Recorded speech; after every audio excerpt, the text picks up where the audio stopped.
রহমানুর রহিম। আমি শহীদুদ্দিন চৌধুরী আনি লক্ষ্মীপুরের নির্বাচনী কাজে ব্যস্ত রয়েছে। এর মধ্যে আমি শুনতে পেলাম যে আমার নির্বাচনী কাজে ব্যস্ত যে গাড়ি, সে গাড়ি চেক করেছেন। প্রকৃতপক্ষে যে নিউজ সেটি হলো যে আমার নির্বাচনী এজেন্ট সেই গাড়ি নিয়ে বিভিন্ন কেন্দ্রে যাচ্ছেন। সেখানে আমার যে ব্যয় তার মধ্যে 15 লক্ষ টাকা কেন্দ্র ওয়াইজ দেওয়ার জন্য যে আমার নিয়োজিত দায়িত্বে ছিলেন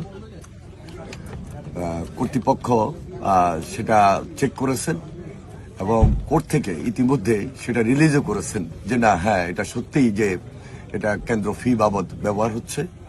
সুতরাং কোনো ধরনের বিভ্রান্ত হওয়ার কিছু নাই। যারা এটা নিয়ে নিউজ করছেন, আমি মনে করি সম্পূর্ণভাবে উদ্দেশ্যমূলক এবং বিভ্রান্তমূলক আমার ইমেজকে ক্ষুণ্ণ করার জন্য এই ধরনের নিউজ ছাপাচ্ছেন বা নিউজ করছেন। আমি এর তীব্র প্রতিবাদ জানাই।